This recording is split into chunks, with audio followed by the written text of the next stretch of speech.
Malik était élève à l'MPT. Il était sorti pendant la crise électorale. Comme tous les élèves de l'MPT qu'on vivait ici, il a passé tout le temps avec moi dans cette maison. Et le jour de Pâques, le 24 avril 2011, il est sorti pour faire des courses dans un marché qui est à 50 mètres de chez nous. Il devait rentrer à l'MPT le lendemain, le lundi de Pâques, le 25 avril. Mais malheureusement, le 24 avril, dimanche de Pâques, donc, il a disparu et il n'a pas pu entrer à l'internat puisqu'il n'était plus là. Je suis Nabine Toubaro, je suis assistante sociale de profession. J'ai 2 fils, Malik le porté disparu et son frère aîné. Je suis divorcée. Dès qu'on a constaté la disparition de Malik, toute la famille était effondrée, mais particulièrement moi, la mère, j'étais dévastée. Nous en avons beaucoup souffert.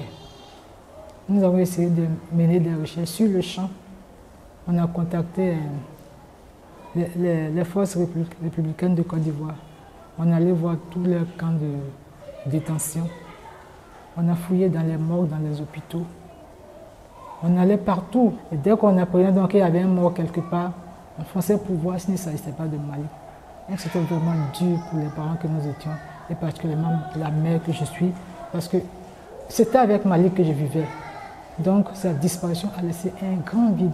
Ça a accentué ma solitude. Parfois même, je souhaitais pouvoir mourir pour ne pas avoir à vivre cette épreuve. Mais cela a duré le temps que ça a duré. On a fouillé partout et en désespoir de cause, nous avons commencé maintenant à contacter les services étatiques qui étaient chargés de mener des recherches en cas de disparition de ces gens. Et comme Malik était un enfant de troupe, alors on a commencé par le ministère de la Défense. Et là-bas, avec l'aide d'une ONG, on est entré en contact avec les autorités. Ils nous ont orientés vers le tribunal militaire pour qu'une enquête soit menée. Mais on a continué encore nos démarches. On allait à la gendarmerie, à la brigade de recherche. Là-bas aussi, une enquête a été ouverte. On allait après à la police criminelle. Là-bas, ils nous ont écoutés et ils ont essayé de faire ce qu'ils peuvent. Mais, en fin de compte, ils nous ont fait comprendre que par rapport à la crise, les moyens dont ils disposent pour les enquêtes étaient trop limités. Si bien que l'enquête ne peut pas évoluer normalement. Nous avons laissé la situation évoluer. On comptait sur eux quand même pour essayer de faire ce qu'ils peuvent avec le peu de moyens qu'ils avaient. Mais cela a fait des mois, des années. Et finalement, on nous a convoqués au tribunal militaire pour dire qu'ils n'ont pas reçu les recherches n'ont pas abouti. Et ils ont demandé si nous, en tant que parents, on avait reçu des nouvelles de l'enfant. Évidemment, on n'en avait pas. J'étais perdue. Parce que je ne savais pas à quel sein me vouer. Je me retrouvais seule dans cette grande maison. À chaque fois qu'on tapait à la porte, je passais à Malik. Et c'est en courant que j'allais ouvrir la porte. J'étais déçue quand je voyais que ce n'était pas lui. Ça m'a vraiment éprouvée. Mais, au fil du temps, j'ai fini par comprendre qu'il faut bien que je fasse quelque chose pour me sortir de cette situation. Ou alors je me laisse mourir et ce n'était pas mon objectif. Je me disais qu'il faut bien que je reste en vie pour sauver mon enfant. Mais si dans cette grisaille, moi je meurs, à quoi ça sert de dire que l'enfant doit revenir? Donc j'étais vraiment éprouvée. Et compte tenu que j'avais personne d'autre avec moi, avec qui échanger, c'était vraiment douloureux. Je restais à la fenêtre des nuits entières, en train de regarder la route. J'espérais voir mon fils revenir.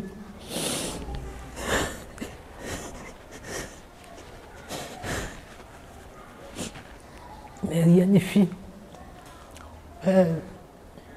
Je dis, si Dieu a accepté que les choses se passent comme ça, il y a certainement une issue quelque part. Et Je voulais comprendre, je priais, je jeûnais, j'étais dévastée. Mon corps était tellement serré que je pensais qu'il allait s'arrêter. Au fond, je respirais difficilement, j'ai tout fait. Mais avec les prières, le jeûne, il m'est venu une idée. L'idée d'écrire un livre.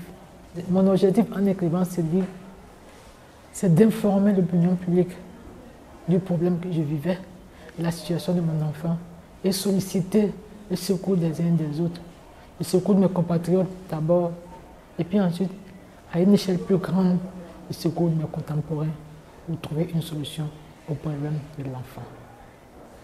Ma mère a disparu dans la même époque, elle était souffrante, et le jour même de la disparition de Malik, j'étais sortie pour aller lui rendre visite à la Cité Verte.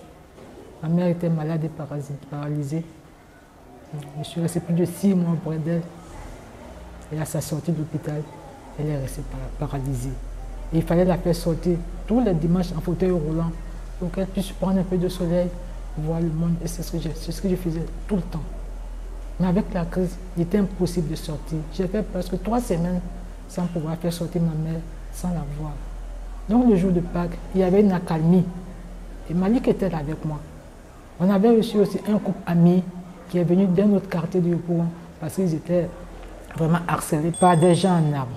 Donc on les a hébergés ici, un monsieur, sa femme et ses 2 enfants. Donc j'ai dit au monsieur de m'accompagner et Malik est resté avec la dame et les 2 enfants. Et comme il se préparait pour rentrer à l'internat le lendemain, il devait se coiffer et tout.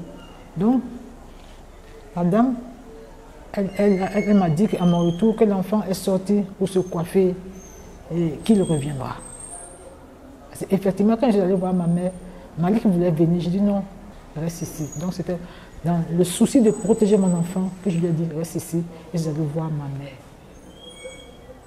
Et à mon retour, j'ai à peine fait 1 heure de temps parce que quand je suis arrivé, ma mère m'a dit il faut rentrer. Je sais que tu penses à moi, je le sais, mais il faut rentrer. Parce que là, il n'y a pas de voiture et puis la ville n'est pas calme pour rentrer. Et c'est comme ça que je suis rentré rapidement. J'ai trouvé que Malik était absent. Il m'a dit qu'il est sorti faire des courses et qu'il revient. Et jusqu'à aujourd'hui, mon enfant n'est pas revenu. Malheureusement, mon fils a disparu sans laisser de traces. Il était très attaché à moi. En fait, c'est un enfant attachant. Un enfant agréable, un enfant poli, un enfant pur. Il avait toutes les qualités. Malik était un enfant travailleur, un enfant consciencieux. Il avait beaucoup d'amis à l'MPT. Et ce n'étaient pas les enfants de son âge, mais les grands, les professeurs, les encadreurs. Tous étaient fiers de lui. On dit ton enfant vraiment, il n'y a pas 2 enfants comme lui à l'MPT. Donc quand il a disparu, vu nos rapports, le lien fort qu'il y a entre nous, le lien affectif fort qu'il y a entre nous, tous se demandaient ce que j'allais devenir en tant que mère. Mais par la grâce de Dieu, j'ai surmonté le pauvre. Malik donc était vraiment un enfant merveilleux, agréable à vivre. Il était prêt à aider, donc j'étais fière de lui. Je l'aimais, je le protégeais. Je voulais qu'il grandisse. Quand il est rentré à l'MPT, il est devenu mon compagnon maintenant, puisqu'il n'allait plus à Beauville. C'est pendant les vacances qu'il allait faire un tour à Beauville chez son père. Mais il était là, quand il sort de l'école, c'est chez moi, il est. Je le raccompagne et puis il revient la semaine d'après. On était ensemble. Et Malik était un enfant tellement attentionné. Vraiment, je ne pouvais pas admettre qu'il disparaisse, tout simplement. C'était dur. Il m'a fallu beaucoup de force, beaucoup de prières, une forte foi pour résister à cette épreuve. Sinon, je ne serais plus de ce monde. Dès sa disparition, grâce au commandant à l'école de l'MPT, on a pu faire un élément sur la télé pour dire qu'il est disparu. Et c'est ce jour-là même que le commandant à l'école a dit que ce n'est pas un élève banal, qu'il est le meilleur de sa promotion, mais aussi le meilleur de toute l'MPT. Du coup, nous avons vu la valeur de notre enfant. Parce qu'en tant que mère, j'ai toujours protégé mon enfant. Son travail, c'est entre lui et nous. Je dis travail, fais des efforts, évolue, mais ce n'est pas la peine de t'exposer. Mais c'est le commandant de l'école qui, ce jour-là, a dit devant les antennes que mon enfant était le major de toute l'MPT, qu'il faut qu'on le retrouve. Ses camarades à Beauville. Ils n'en reviennent pas. J'ai dit, c'est pas possible qu'un élève aussi brillant disparaisse sans laisser des traces et qu'on ne fait rien pour le retrouver. Donc tout ce monde veut savoir ce qu'est devenu Malik. Tous ceux qui voient le cursus scolaire de Malik disent que vous n'avez pas à vous faire son avenir tout tracé. Mais maintenant, c'est comme si tout était à refaire. Qu'est-ce qui est arrivé? Je ne sais pas. Où il est, je me pose toujours la question. Quand est-ce qu'il reviendra? Seul Dieu le sait. Mais Dieu merci. Dans cette épreuve, le Seigneur est avec moi. Et mon intuition de même me dit que mon enfant est en vie. Donc, quel que soit tout ce que les gens racontent, je fonce, je dis, j'ai un combat à mener. Et mon combat, c'est de faire tout ce que je peux pour que mon enfant revienne. Car je suis sûr que là où il est, il a besoin de nous. La manière dont nous sommes éprouvés par sa disparition, c'est comme ça qu'il est éprouvé aussi par sa séparation d'avec sa famille, d'avec ses amis. Donc, je ne peux pas baisser les bras. Quel que soit ce qui va se passer, je reste confiante et je mène mon combat. Le pire ne m'a jamais effleuré l'esprit. Parce que je crois en Dieu. Et quand on croit en Dieu et qu'il est vraiment proche de vous, il vous révèle certaines choses. Et les révélations que j'ai reçues, il n'y a aucune trace de mort dans l'histoire de Malik. Il y a la souffrance, un dessein qui doit se réaliser. Dans la souffrance, bien sûr, mais il n'y a pas de trace de mort. Du coup, c'est à moi maintenant de faire l'effort de surmonter le problème pour rester debout, pour voir le retour de mon enfant. Parce que je crois qu'il est en vie, qu'il n'est pas mort. Je l'imagine, à cet âge, il doit avoir certainement 25 ans. Il a grandi. Les élèves de sa promotion sont sortis, tous travaillent. Et je me reconforte en disant, à cet âge-là, si Malik n'avait pas disparu, il serait en train de travailler. Et comme il était le premier des meilleurs d'une école d'excellence qu'est l'MPT, il n'y avait pas de raison pour que mon enfant n'évolue pas normalement. Alors si les élèves de sa promotion ont réussi, lui aussi, il doit réussir. Et je me dis, de là où il est, certainement qu'il est en train de faire quelque chose d'intéressant, parce qu'il ne peut pas évoluer de façon inutile. Il ne faut jamais désespérer. Quel que soit ce qui nous arrive dans la vie, il faut dire que chaque chose qui arrive a son importance. Dieu ne fait rien par hasard. Il ne faut jamais désespérer. Et c'est mon cas. Je fais ce que je peux pour occuper mon esprit. C'est pour ça que j'ai dit qu'il a écrit un livre. Je fais d'autres choses autour. À l'intérieur, par exemple, j'ai aménagé un espace où j'ai écrit Bienvenue.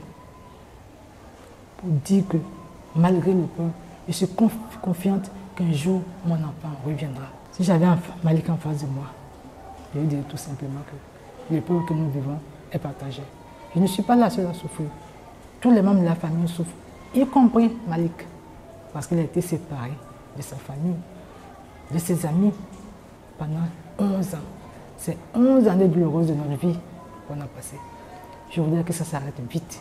Mais je dis, Malik, où que tu es, sache que nous t'attendons, que nous ne t'avons jamais oublié. Nous sommes confiants qu'un jour, tu reviendras.